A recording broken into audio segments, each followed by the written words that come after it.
Hello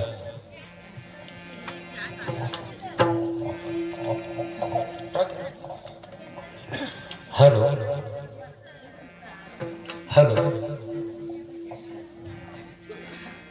hello नंतर eco कमी कर थोडा आणि थोडासा ट्रबल वाढव ट्रबल. हॅलो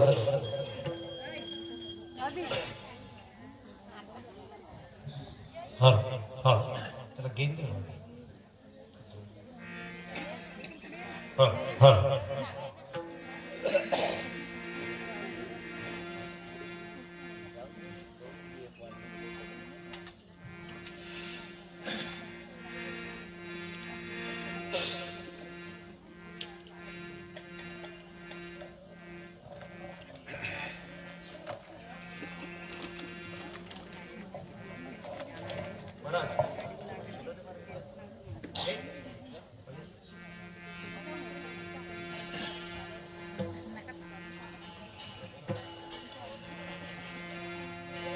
हरे जय जय राम कृष्ण हरे जय जय राम कृष्ण हरे जय जय राम कृष्ण हरे जय जय राम कृष्ण जय जय राम कृष्ण हरे जय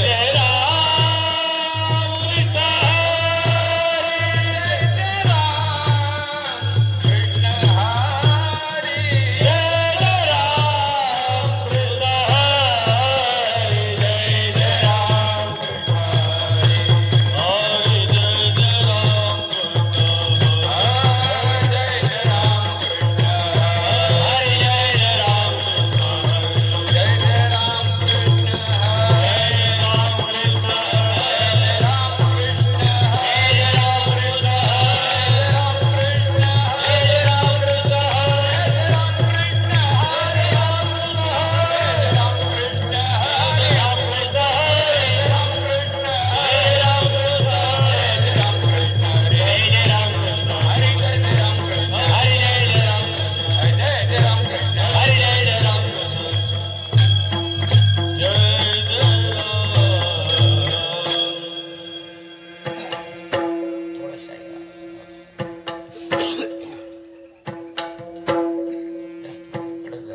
रूप पाहता लोचने सुख झाले हो साजने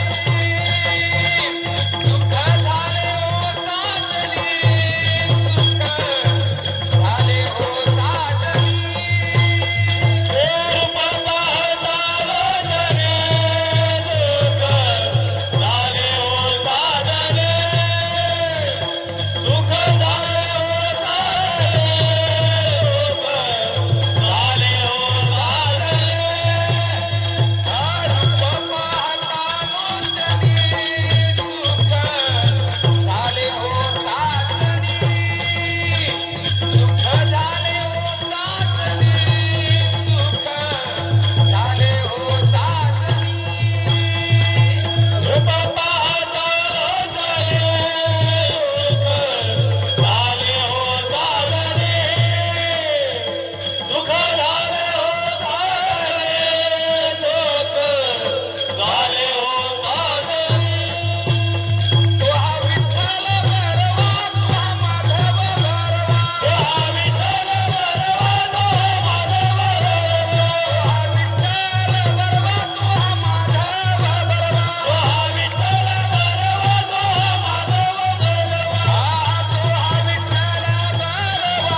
आता राहू द्या राहू द्या राहू द्या राहू द्या राहू द्या आता एक तास काय इच्छा नका करू ठीक आहे असं आहे ते आपण करू हां बरं पाकी गवळणी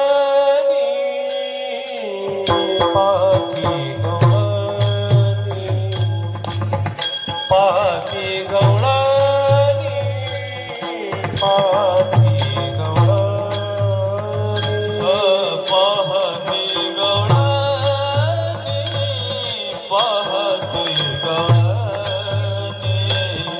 पाहते गवळणी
नंदा जिया मोर पाहती गवळणी पाहती गवळणी पाहती गवळणी पाहती गवळणी पाहती गवळणी पाहती गवळणी पाहती गवळणी पाहती गवळणी तवती पालथी दुधानी तवती पालथी दुधानी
पाहती गवळणी तवती पालथी दुधानी म्हणती नंदाची पोरे आजी चोरी केली खरे त्या विण हे नाशी नाही दुसरिया ऐसी म्हणती नंदाची पोरे आजी चोरी केली खरे सवे तुकया मेला तेने आगुना आणला म्हणती नंदाची पोरे आजी चोरी केली खरे प्रथम नमन करू गणनाथा उमा शंकराची सुता चरणावरी ठेवूनी माथा साष्टांगी आता दंडवत आत्मरूप गणेश स्मरण सकळ विद्येचे अधिकरण तेची बंधू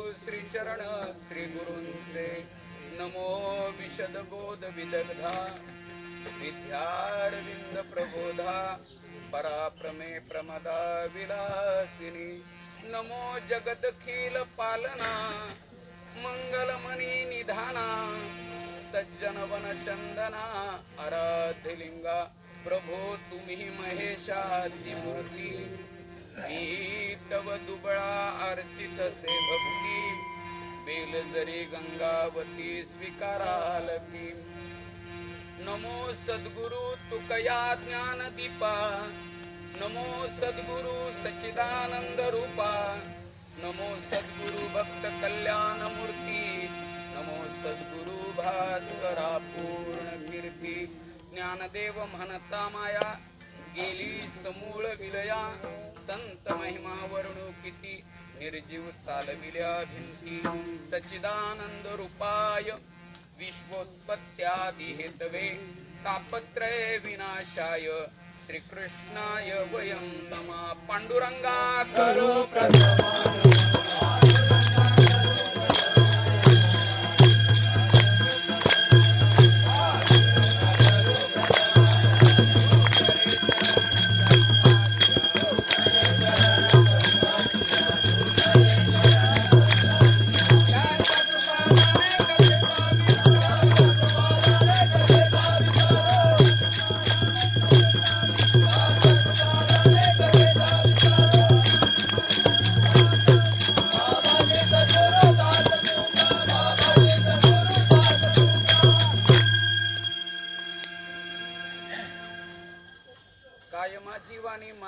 संतासी रंजवू चित्तासी आपुलिया जयांचे केलिया स्मरण होय सकळ विद्येचे अधिक तेची वंदू श्री चरण श्री गुरूंचे ते नमस्कारोनी आता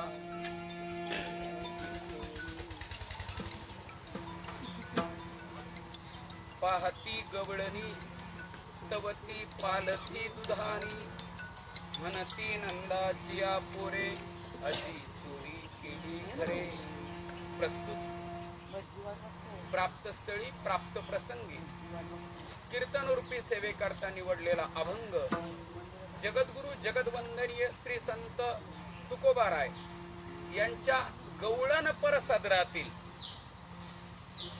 ज्यावेळेस मानवी जीवनातील अंतरंग हे भगवान परमात्म्याच्या सन्मुख होते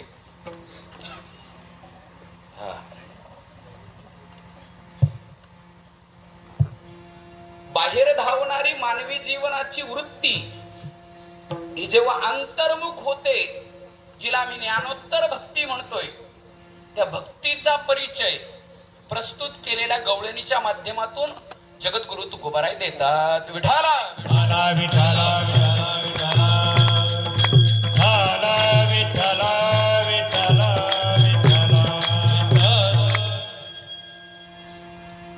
कीर्तनाकडे वळण्यापूर्वी अल्पसा परिहार तो असा. पहिली महत्वाची गोष्ट म्हणजे 9 ते 11 वाजले आपली सुरुवात झाली. मला सांगा मी आताही थांबायला तयार आहे. हा तसा मी वेळेचा बांधलेला माणूस आहे खूपच. मी बरोबर 9:45 फोन केलाय. 9 ते 11 बोलल्यानंतर 9:45 माझा फोन आहे. हा मी आलोय वाशिंदमध्ये. हा आणि 11 वाजलेत मलाही काही तशी अडचण नाही कारण माझे बोलण्याने हा आवाजाचा तंतुना झालेला आहे. कसं असतंय, आपल्या हातामध्ये पान असते, मग तो जो त्या ठिकाणी काम करणारा असतो ना, त्याने ठरवायचं असतं हे किती रंगवायचं. मी असं साधं पान म्हणून तुमच्या समोर उभं आहे. आता याला आकार, याच्यामध्ये त्याच्यामध्ये काय काय टाकलं पाहिजे हे वासिंदवाल्यांनी ठरवायचं. हा, उद्या असं म्हणू नका की पान रंगलं नाही. विठ्ठल विठ्ठल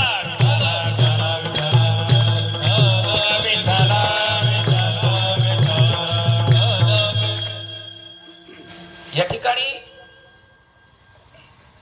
भव्य दिव्य अशी मंदिराची प्राणप्रतिष्ठापना, कळसारोहण सोहळा. आता याबद्दल अनेक वक्ते बोलले असतील, मी 2 शब्दात बोलतो आणि पुढे चालतो.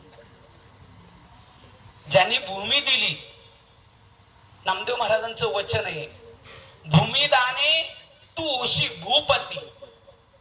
काय होतंय, प्रत्येक दानाचं वेगवेगळं महत्व सांगितलंय महाराज. आणि मंदिर उभं करणं म्हणजे एवढं सामान्य नाही हो. घरं उभी राहतात. काही काहींचं मंदिराचं काम व्यवस्थापन चालू केलं, 10-10, 15-15 वर्ष रखडलेलं पाहायला मिळतंय. ते यथासांगपणे पूर्णत्वाला जाणं हे त्याच्या कृपेशिवाय शक्य नाही.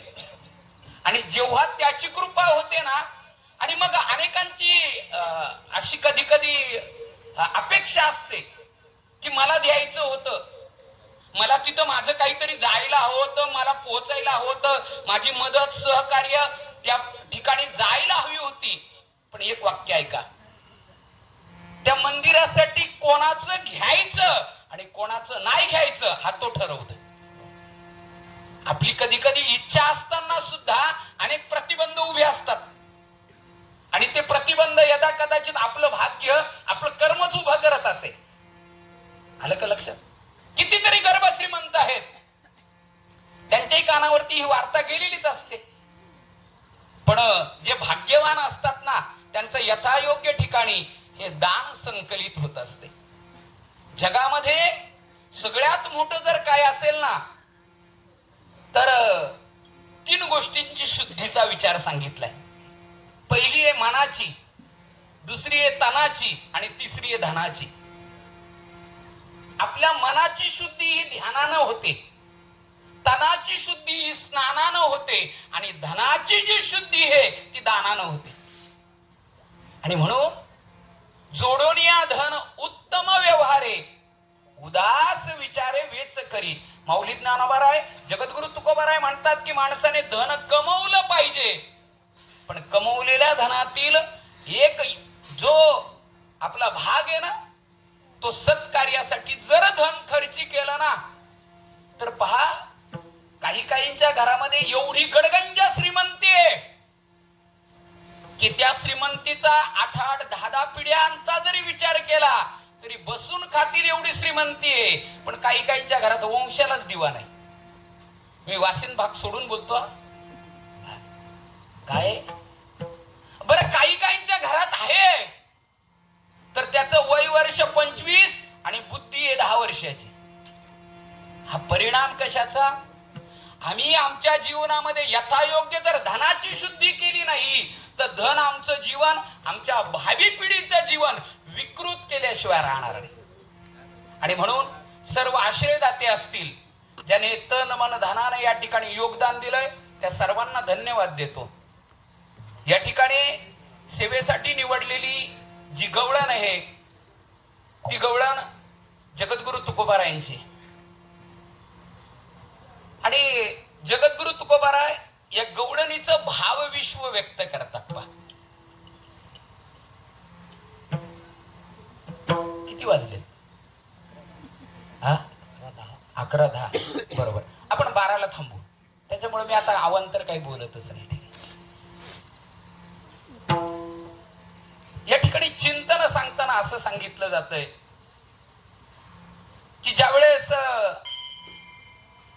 त्या भगवान परमात्म्यानं गोकुळामध्ये तो भगवान परमात्मा अंगामासानं वाढतोय, वाढणारा भगवान परमात्मा नानाविध खोड्या करतोय. आणि खोड्या करत असताना भगवान परमात्मा त्या बाळ गोपाळांच्या जेव्हा संघामध्ये जातोय ना, त्या संघामध्ये गेल्यानंतर भगवान परमात्मा त्यांची विचारणा करतोय. जगातील प्रत्येकाला हवावंसं वाटणारं जे व्यक्तिमत्व असेल, त्या व्यक्तिमत्वाचं नाव आहे भगवान श्रीकृष्ण परमात्मा. कारण तो भगवान श्रीकृष्ण परमात्मा सगळ्यांमध्ये मिळून राहतोय. महाराज तुका म्हणे नाही मिळो येत शिळा रंगाशी सकळा स्फटिकाच्या. स्फटिक जसा ज्या रंगात ठेवा त्या रंगासारखा होतोय. आम्हाला अनेकांनी सांगितलं असेल हे सोडा ते सोडा, पण जगातला असा एकच महापुरुष आहे की त्याने काही सोडायला न सांगितलं, तो म्हणजे श्रीकृष्ण परमात्मा. जरा अवलोकन करा त्याचं. तो म्हणतो तुमचा अहंकार असेल ना, तो अहंकार नका सोडू, तो अहंकार एवढा मोठा करा की त्या अहंकारामध्येच तुम्ही झाकले गेले पाहिजे. आलं का लक्षात? तो प्रत्येक गोष्टीची उंची देतोय, म्हणून तो लहान मुलांनाही हवाय, तरुणांना तो प्राणप्रियच आहे, आणि वयोवृद्धांना तो आपला आधार वाटतोय. आणि असा आधार वाटणारा भगवान श्रीकृष्ण परमात्मा जेव्हा त्या गोपाळांचं अवलोकन करतोय, बरं त्याचं जीवन जर आपण बघायला गेलो तर त्याच्या जीवनामध्ये एवढा गर्भ श्रीमंत आहे, ज्याची नगरी सोन्याची आहे, ज्याचा बाप नंद आहे. नंद या शब्दाचाच अर्थ वेगळा आहे, ज्याच्याकडे गाई म्हैशी किती आहेत.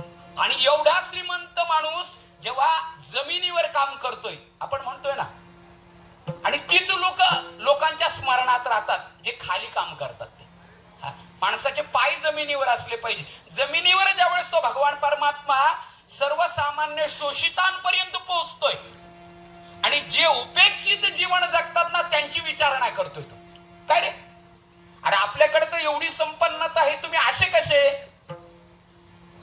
मग अशी ज्यावेळेस तो भगवान परमात्मा विचारणा करतोय ना, त्यावेळेस त्याने सांगितलेलं विचार ते म्हणायला लागले, कृष्णा काय आहे माहितीये का, हे जरी आपल्याकडे सगळं प्रोडक्शन तयार होत असलं ना, तरी ते प्रोडक्शन इथं पॅकेजिंग होतंय आणि ते निघून जाते, दुसरीकडे विक्रीसाठी जाते.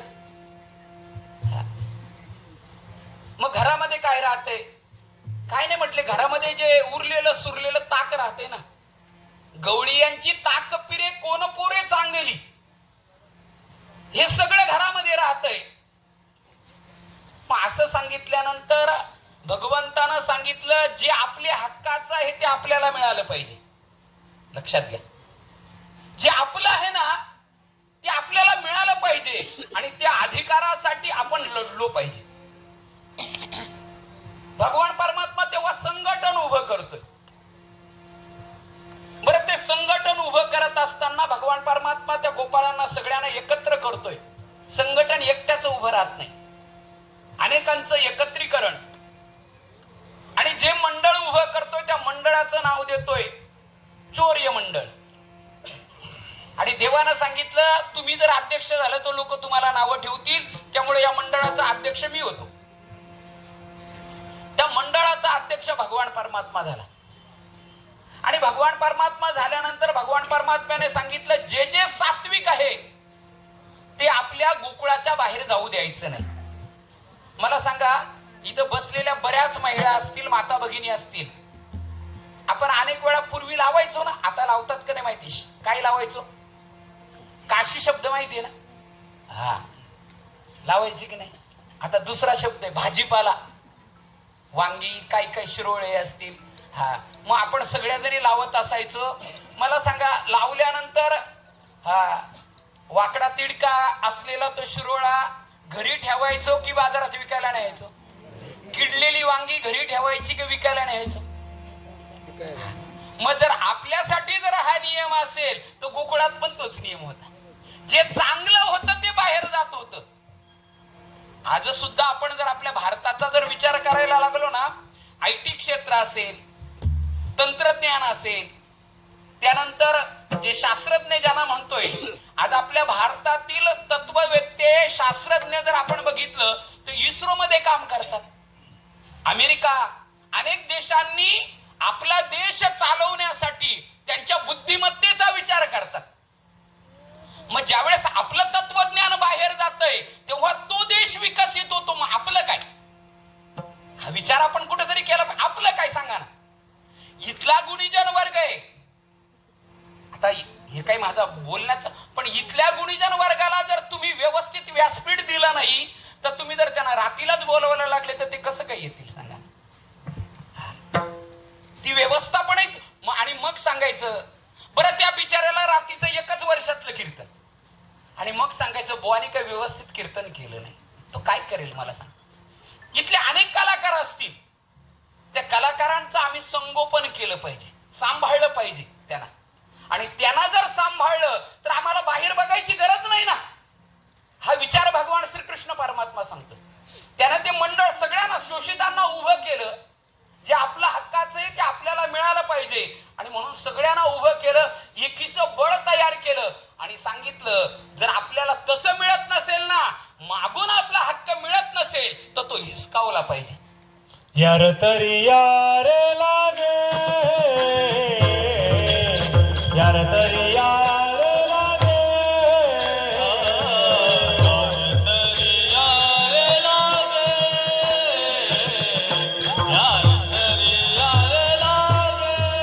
अवघ्या माझ्या मागे मागे, अवघे माझ्या मागे मागे, आधी देतो पोट भरी, पुढे मला नको वारी. अवघे माझ्या मागे मागे, अवघे माझ्या मागे मागे, आधी देतो पोट भरी, पुढे मला नको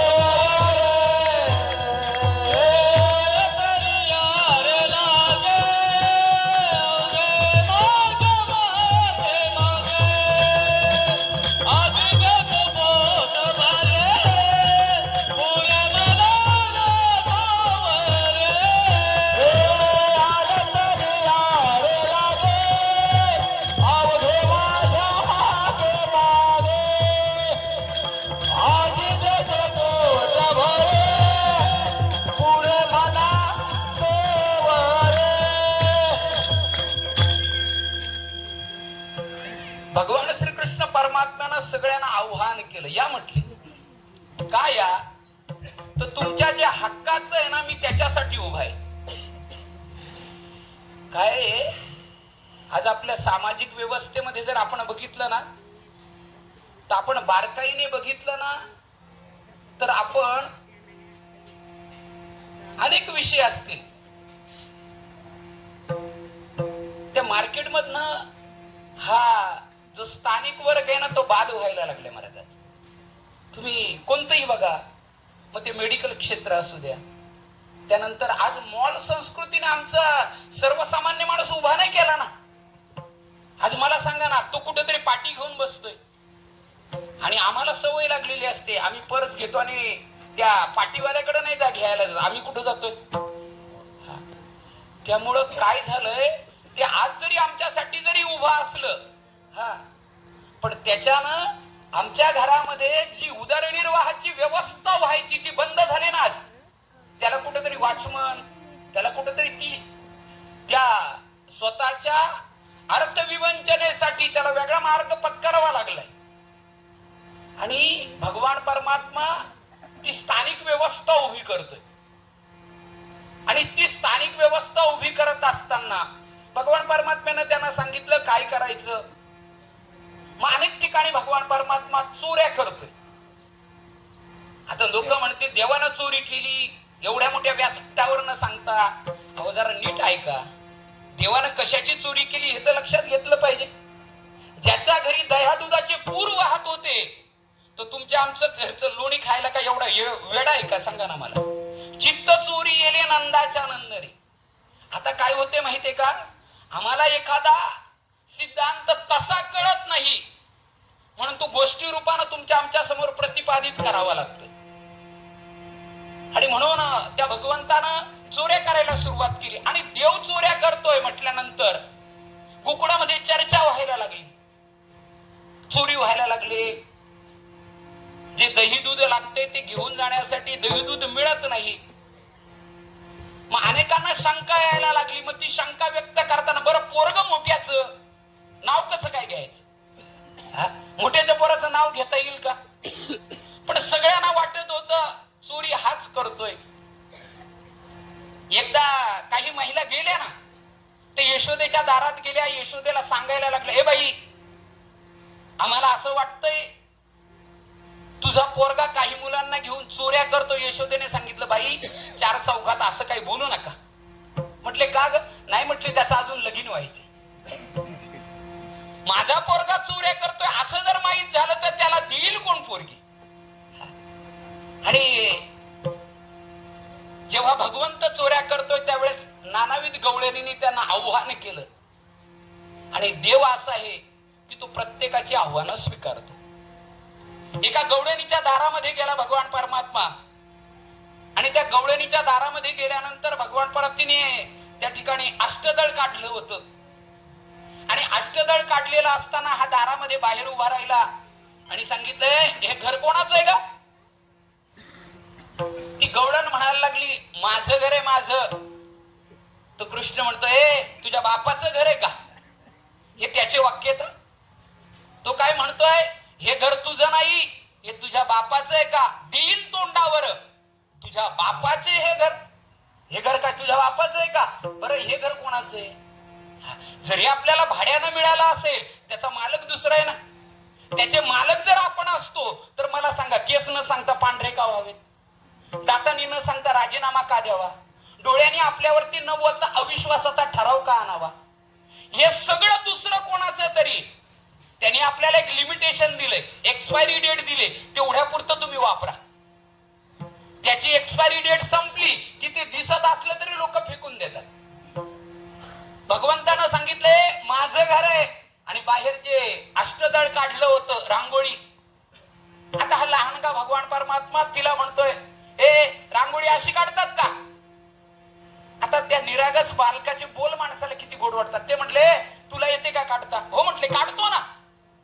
आता काढतो म्हटल्यानंतर याने काय करावं? अष्टदळ काढलं होतं, याने काही नाही महाराज, आपली चरडी खाली केली. आणि भगवान परमात्म्याने त्याच्यावरती त्या लघुशंका केली आणि असा हात देऊन उभा राहिला आणि सांगितलं, अशी रांगोळी काढतात म्हटली. आता याचंही प्रमाण सांगतो. अष्टदळ काढले अंगणी, वरी मुते चक्रपाणी. भगवान परमात्म्याने किती लीला केल्या महाराज. एक प्रभावती नावाची गवळण होती. ती गवळण म्हणायला लागले, लय लोकांच्या घरी जातो, तुझी हिंमत असेल तर एकदा माझ्या घरी येऊन बघ. देवानं सांगितलं, हिचा ऍड्रेस घ्या म्हटल्याच, आज हिच्याकडेच जायचं. आणि ठरल्याप्रमाणे भगवान परमात्म्यानं परत तिच्यामध्ये तिचा पोरगा पण होता, त्या मंडळाचा सदस्य. तो पोरगा सांगत होता, कृष्णा, अरे आपण दुसरीकडे कुठेतरी बघू, एखाद दिवस उपाशी राहू. नको रे, माझी आई लय खडूस आहे म्हटले. नाही नाही, असू दे म्हटले.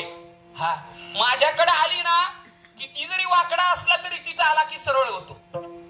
पहा ना, आपण मंदिरात गेलो ना, मंदिरात किंवा काही काही मंडळी जर इकडे आली ना महाराज, काय तोंडावरती काय मारून घेतील, कान काय पकडतील. देवाकडे गेली की म्हटले सरळ होतोय. आता कृष्णानं ठरवलं आजीच्याच घरी जायचं. हिच्या घरी जायचं म्हटल्यानंतर भगवंतानं सगळ्या गोपाळांना सांगितलं. रात्रीमध्ये घरामध्ये घुसले. जे खायचं ते दही दूध लोणी खायला सुरुवात. सकाळी भलत्या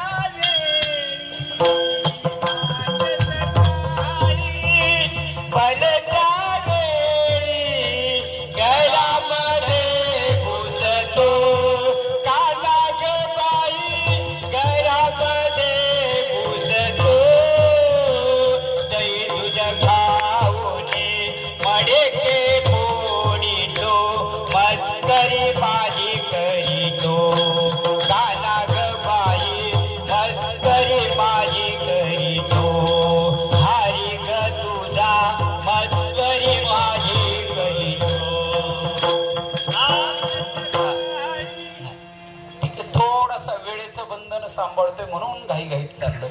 ठीक आहे, छान प्रमाण दिलं तुम्ही. तो भगवान परमात्मा काय करतोय, आणि त्यांनी खायला सुरुवात केली. सगळ्यांनी दही दूध लोणी जे काही आहे घरातलं ते खातात. तर मडकं खाल्ल्यानंतर देव काय ते मडकं तसं ठेवत नाही, फोडून टाकतोय. फुटलेल्या मडक्याचा आवाज आल्यानंतर ती प्रभावती जागी झाली. जशी प्रभावती जागी झाली, घरातून दरवाजा उघडल्याचा बाहेर आली, तशी गोपाळ पळायला लागले. आता गोपाळ पळायला लागल्यानंतर हा बाबा मस्त खायला बी लागला होता. याचं काही लक्ष नव्हतं. बाकीचे म्हणतात कृष्णा पळ, गवळण आली. तो म्हणायला लागला तुम्ही बघा तुमचं, मी बघतोय माझ्या पद्धतीने. तोपर्यंत तिने पकडलं. ती म्हटली अनेक माणसं चोरच असतात, पण ती शाबूत कधी होतात? आपण कधी म्हणतोय त्यांना चोर? जेव्हा मुद्देमाला सहित पकडतो तेव्हा. हा, ती म्हटली बरं झालं आज मुद्देमाला सहित पकडलंय, हातही भरलेला आहे दह्या दुधानं. हा, आणि आता चल म्हटली यशोदेला दाखवते. आता यशोदेला दाखवते म्हटल्यानंतर तिने हाताला पकडलं कृष्णाच्या आणि कृष्णाला घेऊन निघाली. चल म्हटले. ती यशोदा खूप बोलते ना, माझा पोरगा, माझं बाळ सगुण गुणाचं ताण आहे, माझं बाळ गोजीरवान आहे. तिला माहिती नाही हे किती काय खोड्या करतय, आज तिला दाखवते असं म्हणून तिने हाताला पकडलं आणि घेऊन निघाली. कृष्ण म्हणतो अगं नको नेऊ ना, तुला तुझ्या सासऱ्याची शपथ तरी ऐकत नाही. अगं तुला तुझ्या बापाची तरी ऐकत नाही. अगं तुला तुझ्या नवऱ्याची शपथ, ती ऐकायलाच तयार नाही. देवानं धरली, घेऊन चालले देवाला. आणि घेऊन जात असताना आता पूर्वीच्या त्या गोपिका होत्या, गवळणी होत्या, थोडा आदर सन्मान करायच्या. रस्त्यानं जात असताना काही ज्येष्ठ माणसं आली म्हणून आपला हात, आपला पदर सावरण्यासाठी वर केला. जसा हात वर केला तसा याने तिचा मुलगाही सदस्य होता, त्याचा हात तिच्या हातात दिला आणि हा घरी गेला. हा घरी गेला आणि आईला सांगतो, आई या गोपिकांचं मला नवल वाटतंय. आपण काही करत नाही. अनेक माझ्यावरती वेगवेगळ्या पद्धतीचं त्यांच्याकडनं गारहाणी येतात. मी ह्या खोड्या केल्या अशा पद्धतीने त्यांचा विचार असतोय. आई यदा कदाचित त्यांना आपल्याविषयी थोडस त्यांच्या अंतःकरणामध्ये आपल्याविषयी थोडीशी वेगळी भावना आहे का? नाही रे म्हटले कृष्णा, तसं काही नाही.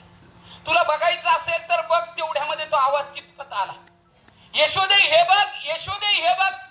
भगवान परमात्मा म्हणायला लागला, आई बघ मी बोलतोय ते काय खोटं नाही. असं म्हटल्यानंतर कृष्णानं सांगितलं, आई खूपच तकलोय, तेवढं कडेवर घेते का मला? कृष्णाला कडेवर घेतला आणि हे बघ म्हणणाऱ्या त्या गवळणी त्या प्रभावतीकडे यायला लागली. आणि जसं तिने समोरासमोर बघितलं, तिने बघितलं की आपण तिला म्हणतोय हे बघ, ती हे बघणार तिच्या कडेवर आहे म्हटले. मग आपल्या हातामध्ये काय आहे? तेव्हा तिच्या लक्षात आलं हे तर आपलं पार्सल आहे म्हटलं. अशा भगवंताने नानाविध खोड्या केल्या. आणि अशा खोड्या करत असताना एक दिवस त्या गवळणीने ठरवलं की आपल्या गोकुळातील खोड्या काही कमी होत नाही, म्हणून त्याने काय केलं, आपलं संघटन उभं करण्याचं काम चालू केलं. आपण एकत्र येऊ म्हटले आणि बचत गटाची स्थापना तेव्हापासून झाली. देवानं सगळ्या गवळणी एकत्र आल्या आणि एकत्र आलेल्या गवळणीने विचार केला, आपलं जे महत्वाचं जे दहीदूत लोणी आहे ना, ते आपण एकत्र ठेवू. मग ते एकत्र ठेवायचं, पण कुठं ठेवायचं? मग ते एकत्र ठेवण्याचं ठिकाण बघितलं, घर पाहुणी एकांताची. एकांताचं घर शोधलं. मग त्या घरामध्ये सर्व दही दूध तूप लोणी आणून ठेवलं आणि आणून ठेवल्यानंतर मग त्यांचं ठरलं. आता 3 पद्धतीच्या गवळणी होत्या तिथे. किती? 3 पद्धतीच्या. जगामध्ये स्त्रिया 3च पद्धतीच्या असतात. काही लेकी, काही सुना आणि काही सासवा. आता ऐका, त्यांचा भावही सांगतोय. काही कर्मपर, काही उपासनापर आणि काही ज्ञानपर. आता ज्ञानपर कोणत्या, उपासनापर कोणत्या आणि कर्मपर कोणत्या पहा. काही पूर्णता स्वतंत्र, काही अर्ध स्वातंत्र्य अर्ध पारतंत्र्य आणि काही पूर्णता पारतंत्र्यामध्ये. आता ऐका, पूर्वीच्या काळी पूर्णतः पारतंत्र्यामध्ये, माझं वाक्य नीट ऐका, पूर्णतः पारतंत्र्यामध्ये या सुना होत्या पूर्वीच्या काळी. आता कोण आहेत मला काही कल्पना नाही, पण पूर्वीच्या काळी सुना या पूर्णतः पारतंत्र्यामध्ये होत्या. मुली या अर्ध स्वातंत्र्य आणि अर्ध पारतंत्र्य होते. म्हणजे मुलीला जर कुठं जायचं असेल तर ती फक्त आईला म्हणायची, आई बाजारातून येते, आई हो बोलते की नाही बोलते याचा विचार नाही, ती निघून जाते. म्हणजे अर्ध स्वातंत्र्य आणि अर्ध पारतंत्र्य. पण एक होतं की ज्याच्या जीवनामध्ये पूर्ण स्वातंत्र्य होतं. आता ऐका, जे पूर्ण स्वातंत्र्य ज्यांच्या जीवनात होतं त्यांना ज्ञानपर श्रुती म्हणा. ज्यांच्या जीवनामध्ये अर्ध स्वातंत्र्य अर्ध पारतंत्र्य होतं त्यांना उपासना परश्रुती म्हणा. आणि ज्यांच्या जीवनामध्ये पूर्णतः पारतंत्र्य होतं त्यांना कर्मपर श्रुती म्हणा. आता आपल्या जीवनाचा जर विचार करायचा झाला तर आपण कर्म करणारी माणसं आहोत. आपल्या जीवनात स्वातंत्र्य नाही, आपण पारतंत्र्यात आहोत. आपण कीर्तन जरी ऐकलं तरी याच्यापासून पुण्य मिळालं की पाप मिळालं याचा विचार आपल्या जवळ आहे, पण आपल्याला कळत नाही त्याच्यातून मिळालेलं पुण्य आहे की पाप आहे. ते जर आपल्याला कळालं असतं तर तुकोबरासारख्या महात्म्यानं त्या देवाला विचारलं नसतं, धर्माची तू मूर्ती पाप पुण्य तुझे हाती. मला नाही कळत रे, मला पाप पुण्य मी यदा कदाचित कर्म करतोय, पण केलेल्या कर्माचं फळ काय द्यायचं हे ठरवणारा तू आहे. विठाल विठ्ठल विठ्ठल विठ्ठल विठ्ठल विठ्ठल विठ्ठल विठ्ठल विठ्ठल. आणि मग काय झालं, तिथं पहारा द्यायचं काम चालू झालं. 3 होत्या ना, मुली होत्या, सुना होत्या आणि सासवा होत्या. मग तिघी पहारा द्यायला लागल्या का, चोरी होऊ नये म्हणून. ते एकांताच्या घरामध्ये ठेवलं, त्याला कवाड लावलं आणि पूर्वीचं महाराज म्हणतात त्याला कुलूप पण लावलं. आता कुलूप लावलं, कवाड लावलं आणि मग पहारा देतात. आणि पहारा देत असताना पहाटे पहाटे जाग आली. पहाटे पहाटे कोणाला जाग येते प्रामाणिकपणे सांगा, कोणाला? सुनाला? हा पहाटे, बरं जिने झोपावं तिला जाग येते. हा लोक म्हणतात तिने नीट झोपलं पाहिजे, पहाटेच उठते. तिचं नाव सासू. पहाटे पहाटे जाग आली महाराज. आपल्याला नाही येत जाग, यायला पाहिजे. महाराज म्हणतात कोणती जाग आली, त्या जागेचा विचार सांगितलाय.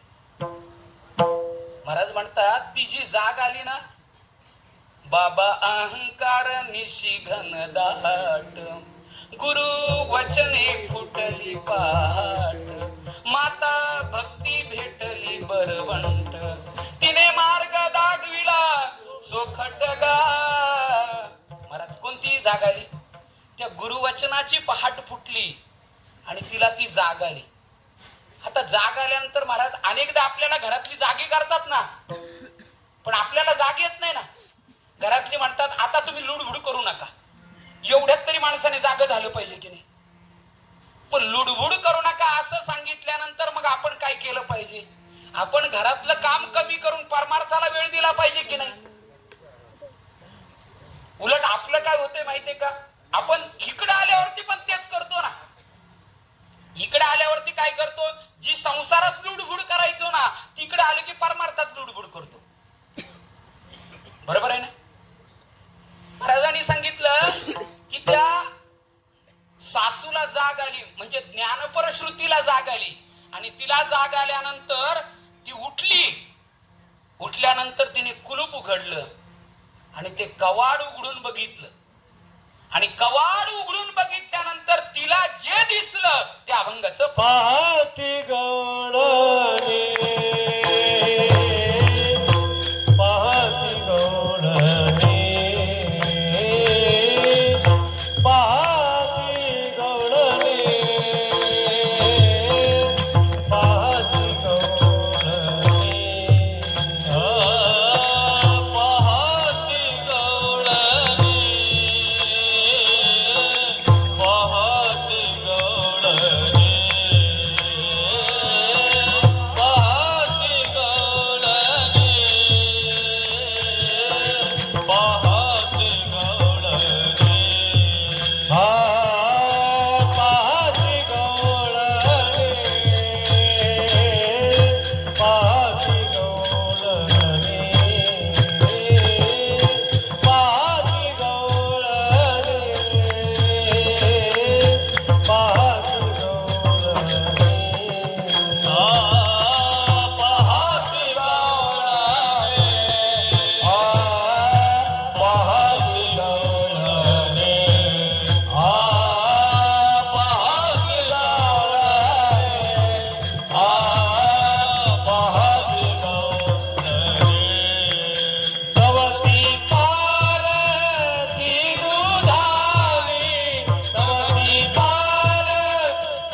तवती पालती दुधाने.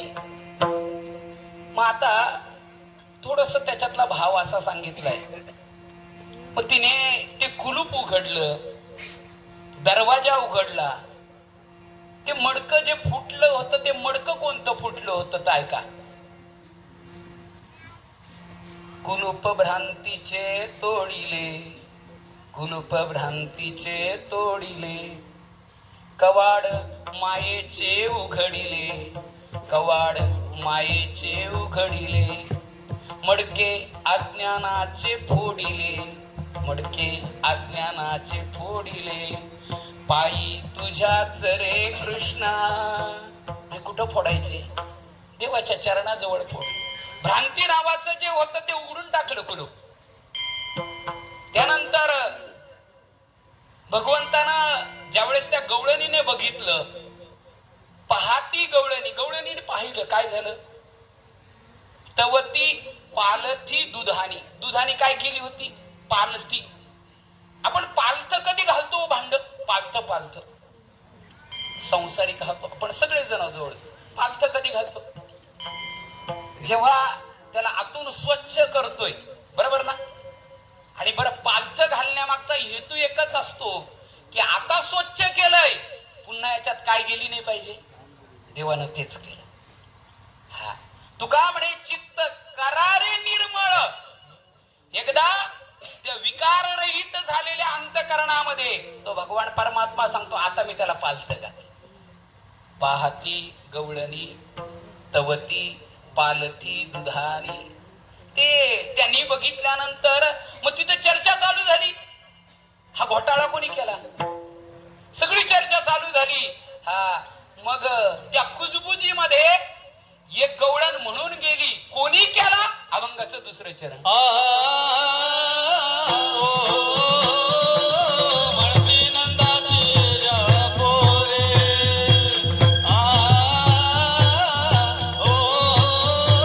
म्हणती नंदाची या पोरे,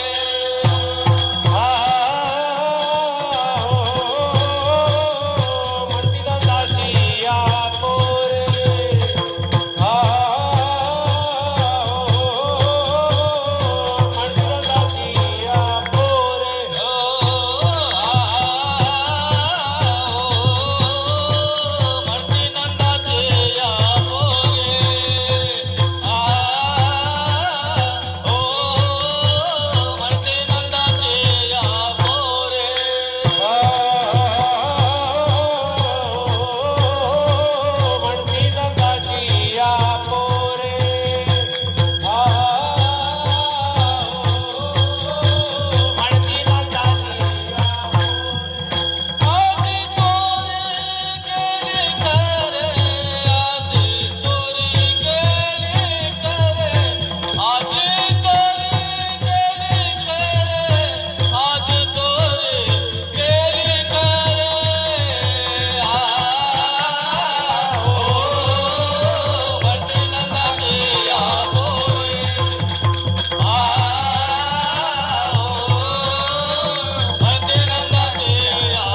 पोरे, म्हणती नंदाची आपोरे, आजी चोरी केली खरे. पहा, आपण काही काही माणसं असतात पहा, ज्याला आपण म्हणतोय त्यांचा तो ब्रँड ठरलेला असतो. आता ही म्हणायला लागली, ही चोरी ज्या पद्धतीने झाले ना, हे काम दुसरं तिसरं कोणाचं नसावं, कारण हे करण्याचं काम त्याचंच असेल. काही काही मंडळीने गायला सुरुवात केली ना की लोक म्हणतात नाही नाही, हे जे गायन आहे ना हे त्यांचं चालू आहे. एखाद्यानं वाजवायला सुरुवात केली ना, नाही नाही म्हटले, या सरपट्या, हे मुकडे, ह्या लग्या, या फक्त त्यांच्याकडनं निघतात. हा, जी सम यायला पाहिजे ही त्यांच्याकडनं निघते. म्हणजे प्रत्येकाचं ठरलेलं असतंय. त्या पद्धतीने हे म्हणायला लागले, ही चोरी ज्याने केली ना, ही अशा पद्धतीची चोरी फक्त हाच करू शकतो. म्हणती नंदाची आपोरी चोरी केली. मग बाकीच्या म्हणायला लागल्या, कसं काय गो, त्यांनीच केली असेल. हो, त्याच्याशिवाय दुसऱ्यामध्ये हे नासवण्याची ताकदच नाही. अभंगाचं तिसरं याविन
वासिंदवाल्यांचं बरं आहे. ते म्हणतात तुम्ही बुवा व्यवस्थेपेक्षा अवस्थेवरती कीर्तन करत जा. आलं का लक्षात? हा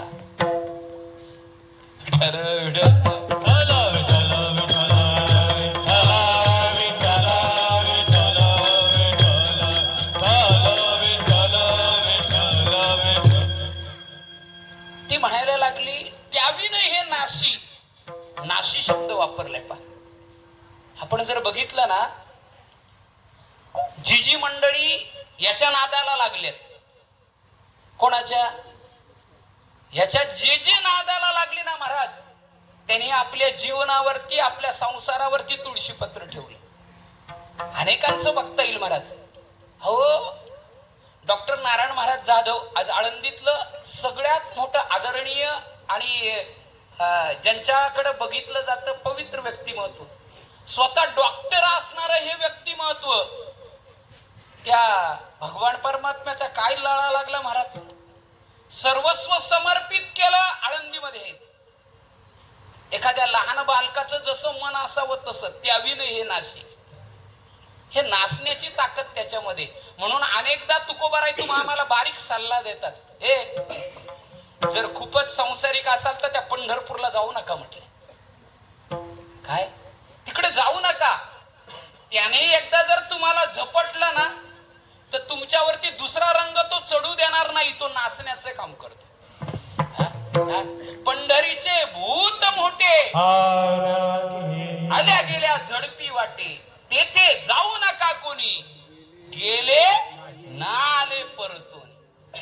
मग त्याचं एकदा वेळ लागलं ना, त्याचा रंग चढला रे चढला की बाकीचे रंग फिके होतात, बाकीचे रंग उतरून जातात. असा असणारा तो भगवान परमात्मा. त्याने कोणाकोणाचं जीवन नासलं, सगळ्यांचं चरित्र आपल्याला सांगायला वेळ नाही. एका राजघराण्यातील असलेली मीरा, त्या मीरेनं सर्वस्वाचा त्याग केला.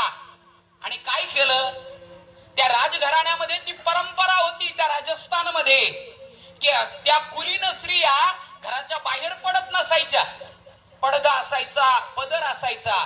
पण ती मीरा त्या भगवंताच्या प्रेमानं एवढी वेडी झाली की तिनं पायामध्ये घुंगरू बांधले, हातामध्ये चिपळ्या घेतल्या, गळ्यामध्ये विणा घातला आणि बघ घुंगरू बांध मीरा नाची रे. आणि त्या मीरेच्या प्रेमाचा जर आपण विचार करायचा झाला ना, तर मीरे एवढं प्रेम या जगामध्ये त्या भगवंतावरती कोणी केलं नाही. का तर पहा, त्या प्रेमाचा परिणाम, निर्व्याज्य प्रेमाचा परिणाम सांगतो तुम्हाला. म्हणजे मीरेचं प्रेम एवढं अद्भुत होतं की त्या राजानं पाठवलेल्या विष, त्या विषाचं अमृत करण्याची ताकद त्या मीरेच्या प्रेमात होती. कशात होती? त्या मीरेच्या प्रेमात होती. म्हणून त्याविन हे नाशी नाही दुसरी आयशी. हे ब्रँड फक्त त्याचं आहे, दुसऱ्यामध्ये ताकद नाही हे नासवण्याचं. मग बाकीचे म्हणायला लागले ह्या उठाठेवी केल्या कोणी? हा, हे सगळे उद्योग केले कोणी? एवढा सगळा गोकुळामध्ये त्रास होतोय, हा त्रास होण्यासाठी याला कारण कोण आहे? तर हा ज्यावेळेस महिलांना जास्त त्रागा येतो, म्हणजे त्रास होतोय, त्यावेळेस महिलेच्या मुखातून एक शब्द निघतोय. त्या सांगायला लागल्या त्या मिलेला काही कामधंदा नव्हता ना. अभंगाचं शेवटचं सवे तुक या मेला सवे तुक या सवे तुक या मेला